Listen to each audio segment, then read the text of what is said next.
La création des milices par le pouvoir a constitué un tournant dans la tragédie algérienne. La distribution d'armes à une certaine catégorie de civils, et donc la privatisation de la guerre, a eu non seulement pour but de soulager l'armée, mais surtout de transformer un conflit entre un régime honni et une partie de la population en une véritable guerre civile entre Algériens. Ces milices sont mises en place plus particulièrement dans les zones rurales, isolées et pratiquement abandonnées par l'État.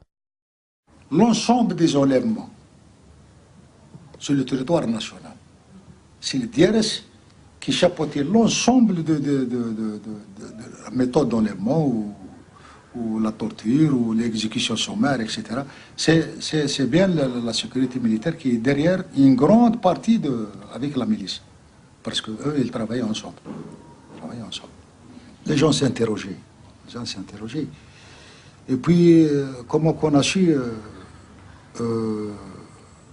il y avait un patriote qui a été tué par Fergan. Il est dans le livre. Je parle de lui dans le livre.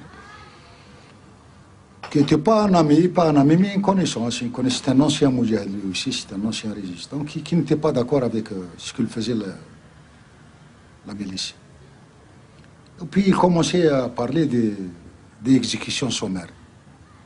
Il a dit, vraiment, ce qu'on fait actuellement, pas pour défendre le pays, on est plus pire que les terroristes. Il y a des gens qu'on exécute et qui on enterre dans des endroits, dans des oueds, dans des ravins, dans des endroits cachés, dans des endroits isolés, etc., etc. Et puis à cette époque, il y avait encore des gens qui habitaient la zone rurale, les zones là où il y avait les charniers. Il y avait des bergers dans les environs et qui ont assisté parfois à des enterrements. Ils ont vu des gens qui venaient avec des véhicules civils, enterrer d'autres personnes, avec des matériels qui appartenaient à la commune, parce qu'on utilisait des pelles des fois pour creuser les charniers, et ils ont commencé à parler. Ils avaient peur à l'époque, dans les années 96-97, les gens avaient peur de dire quoi que ce soit, ils ne faisaient pas confiance, ils ne pouvaient pas parler à n'importe qui. Et puis quand ils ont vu les déclarations de la Ligue sur les journaux, des conférences de presse que j'ai tenues contre le pouvoir, contre les arrestations arbitraires, contre ces massacres, etc., ils sont venus me voir pour me dénoncer les charniers, pour me montrer avec exactitude les endroits des charniers. Eux qui étaient là, ils les ont localisés, et à leur tour, ils me l'ont fait montrer, et puis moi j'ai commencé à... J'ai fait des déclarations en ce qui concerne ces charniers depuis 1998, ça a commencé. Et j'ai été poursuivi à plusieurs reprises pour diffamation et dénonciation de crimes imaginaires, etc., etc., par le pouvoir.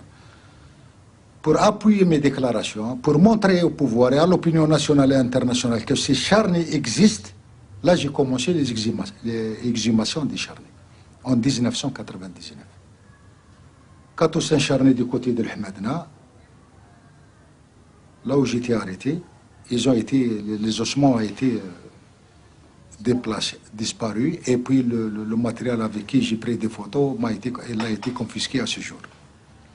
Une caméra et un appareil photo. J'étais sous surveillance, je ne pouvais plus bouger à l'époque, où j'ai été mis sous contrôle judiciaire, et je ne pouvais pas travailler. J'ai gardé ça pour moi jusqu'en 2003.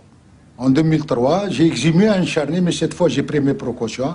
J'ai pris un appareil photo avec moi, une caméra, et puis j'ai photographié et filmé le charnier. Moi j'étais convaincu que l'ensemble des disparus en lui ont été exécutés. Personne, pas de vivant. Parce qu'il ne pouvait pas, parce que l'État ne pouvait pas enlever une centaine de bonhommes, tuer 40 ou 50 et laisser 40 ou 50 comme témoins. Donc il fallait faire disparaître l'ensemble des disparus, ceux qui ont été enlevés arbitrairement, illégalement, dans noctures, etc. Il fallait les faire disparaître une fois pour toutes pour ne pas laisser la trace. C'est ça la vision de ces gens, mais ils se sont trompés. Alors là, je vais vous montrer un charnier qui a été exhumé par les services de sécurité. Ah oui, d'accord. Ouais, c'est un charnier qui a été exhumé par les services de sécurité.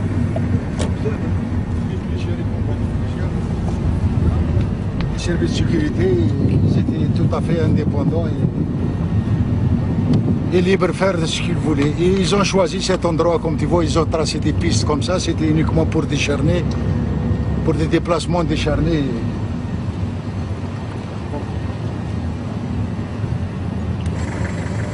C'était à l'occasion du terrassement, de l'installation de la conduite, que les ouvriers ont découvert un charnier de 22 cadavres. J'ai dénoncé, et c'est pour ça que j'ai été condamné à 1 année de prison ferme pour dénonciation de crimes imaginaires. J'ai pris des photos de l'exhumation, à l'époque c'était tout neuf, je suis venu, j'ai pris des photos de l'exhumation et puis rien ne s'est passé.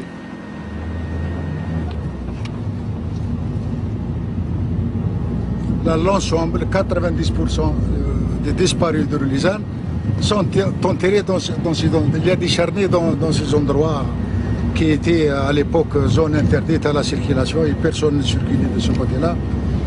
Et qu'il avait toute une liberté, les militaires ou la milice, pour enterrer, faire de cette zone une zone de malheur. Une zone de malheur. Alors pourquoi on parle? On dit qu'ils connaissent parfaitement les endroits pour mettre un terme à ce problème disparu, qui nous aide à localiser d'autres charniers qu'on ne connaît pas, exhumer les victimes, identifier les victimes et les remettre à la famille pour faire un deuil. C'est ce que demandent les familles, c'est tout.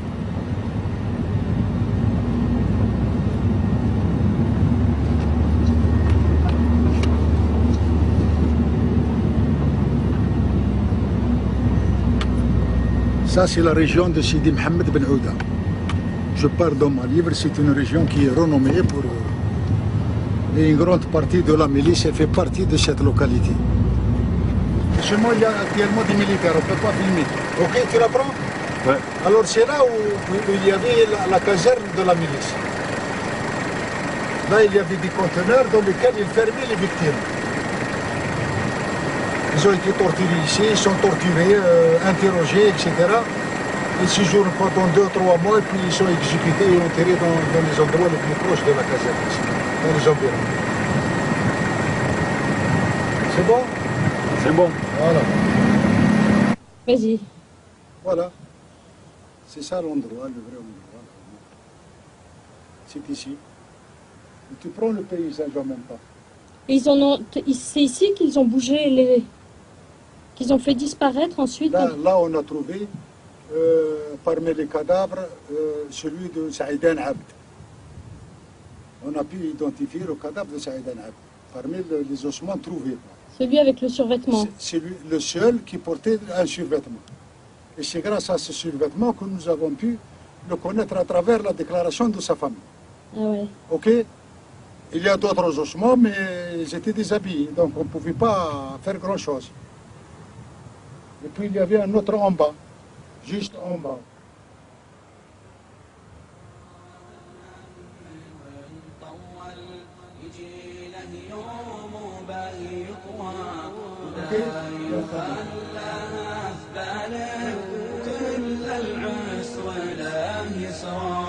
إذا بالطاوع الدنيا تراكبنا راها تصلى نصيحة ابتعد عنها وعن أزماتها الكبرى إذا بالطاوع الدنيا تراكبنا راها تصلى نصيحة ابتعد عنها وعن أزماتها الكبرى وعن أزماتها الكبرى صعيبة حالة الدنيا تبي صبر وتبي تقوى تراقب ربك المعبود وفي درب النبي المسرى إذا تقدر تعيش بخير وتنسى الحزن والبلوى يظل الدين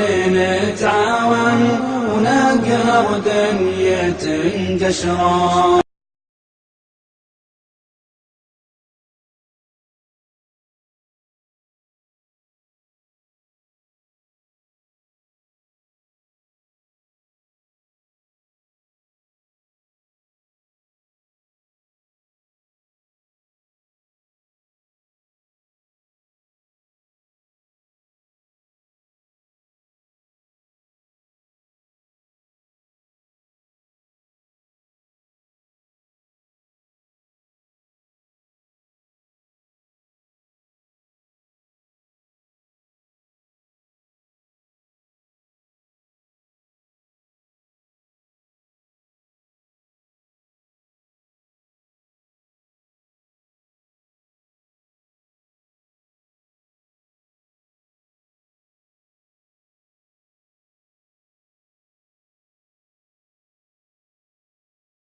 لا يا الله نبي قربك وجنتك لنا موال. يا قلب لا تحزن ترى دنياك ما تسوى.